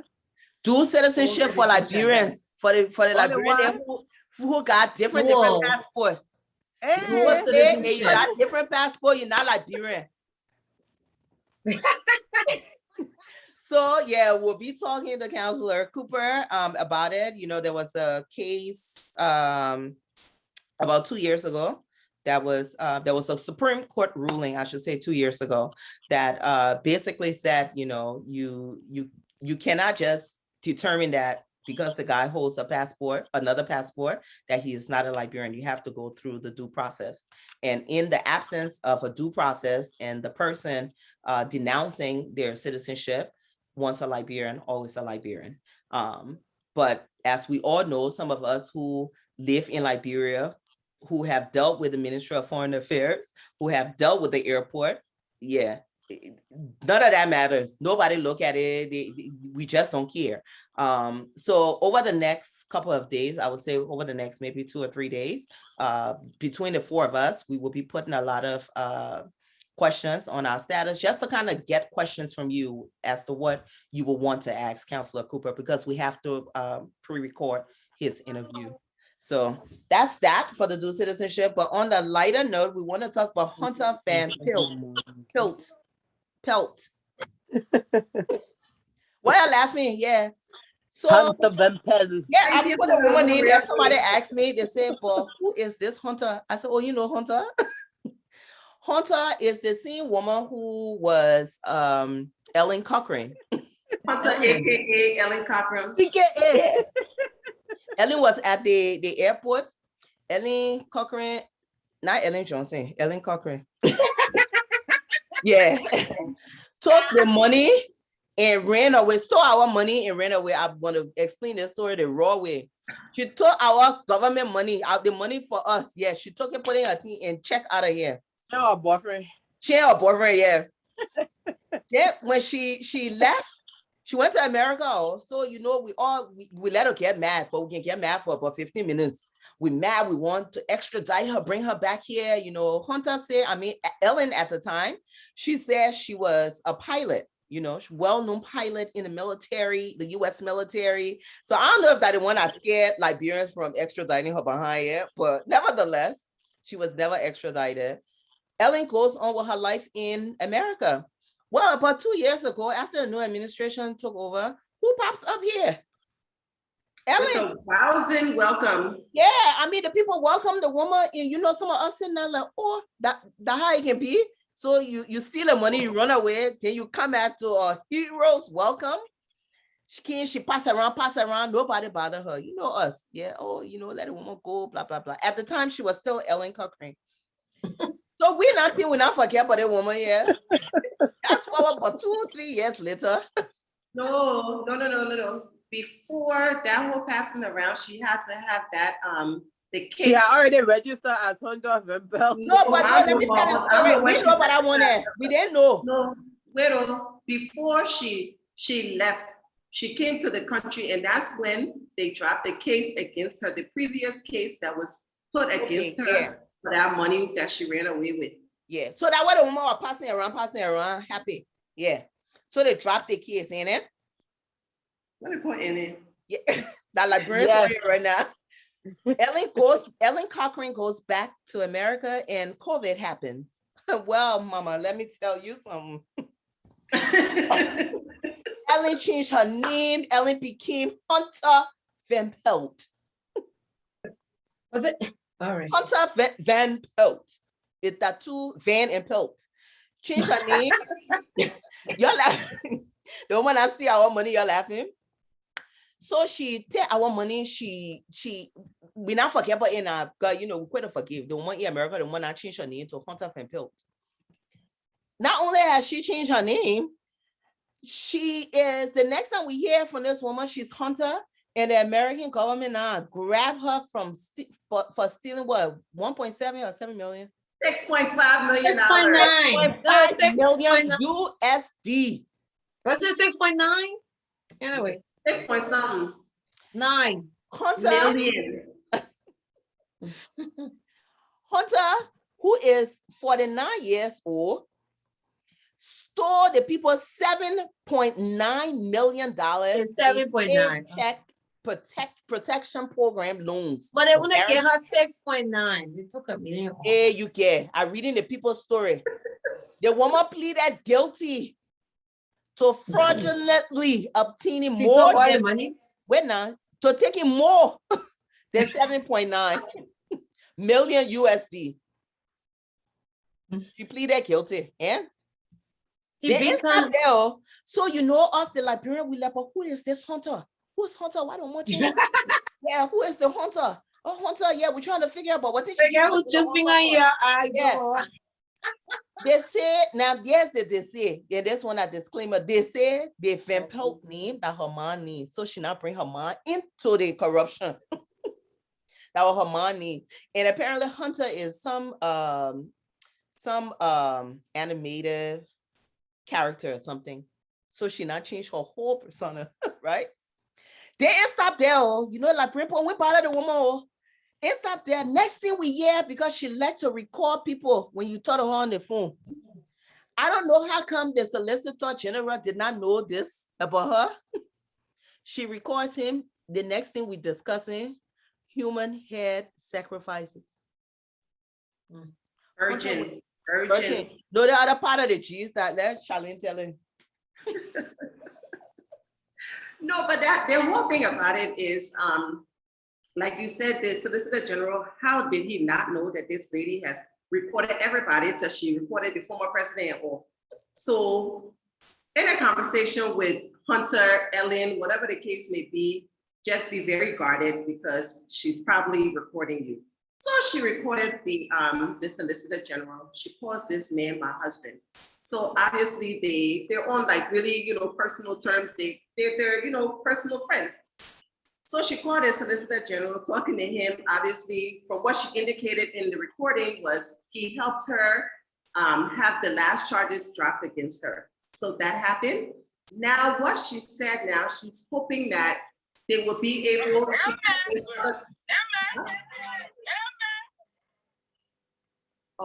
The other, she called this other guy, Ofori, that's who she called in the recording. So apparently Ofori is the middleman between her and the witch doctor. So she's talking to him, telling the Solicitor General, saying Ofori said, and she should give $17,000 and then sacrifice 4 virgin heads or something or the other. So then she says to the Solicitor General, the man said, y'all not do the same thing. Y'all been giving people, y'all been doing this virgin sacrifice before. So the Solicitor General like, but wait, hold up, who said that? He said that I do that. He said that I do that. So she's like, yeah, the man said, he the medicine man for you, the president. Yeah, Miguel. So like they're calling names of people who this medicine man has done this work for. So the Solicitor General said, no. Give me that man number because I gotta talk to him because he never told nothing like that for me before. All of this is in the recording. So the lady has reported the Solicitor General. They're talking about human sacrifices. And then at the end of the reporting, she tells us, and sorry, I don't know the exact date. Let's just say today is September 12, 2021, and approximately 14:25 p.m. I mean, and this woman obviously is documenting every part of her conversation. I'm like, but how do people sit and allow this woman to continue recording them? I'm not, when Ellie Cochran, Hunter Van Pelt call you, tell us you'll call her back. Yes, You know, I won't say but what. you tell a story about how when she called a medicine man first, the medicine man said, no. Call the medicine man to do the same thing they did. So the charges in America can be dropped. The medicine man said, no, that other thing that's too big for me. I can't do it. What she said is she sent the Solicitor General some money, so they put it for money. She gave them $17,000. The Solicitor General, he received the money, he ate it. So that's what her problem is now. What is wrong with this woman? Oh God. I needed that laugh. I always say in Liberia, you know, when our stories come up and you're explaining it to somebody else, they're like, is that for real? Is that serious? And it's like, why are you laughing? I'm like, look, let me tell you something, okay? You either laugh or you cry.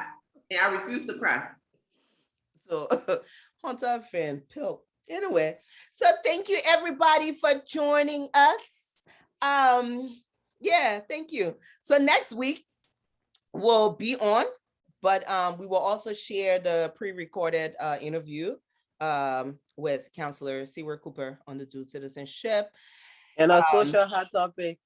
Yeah, and a social, we haven't had a social hot topic in a long time, so we have a social hot topic. You see, I think she in America, she in Liberia too. Oh, me, no, I'm there. But social. Yeah, her sweater, it cold in place here. Yeah. Apparently, she thinks it's cold. Yeah, no, it's probably just like 68 or something. Yeah, it's cold. No, it's not. So, yeah, no, it's cool. And let me just clear up some, you know, a couple of people commented like, oh yeah, you moved to America. I'm like, how? I'm able to travel. But no, you know, I'm in the States, spending some time with my family. So I'll be back in Liberia soon. But nevertheless, so yeah, so thank you so much for joining us. Next weekend, we'll come up with a social topic. Actually, I will leave it for no, we're not giving it to Claudia. Man, let Claudia know. Claudia posts on a social topic on here. She will have people, Mark Zuckerberg will be on here telling us, hey, Yoko.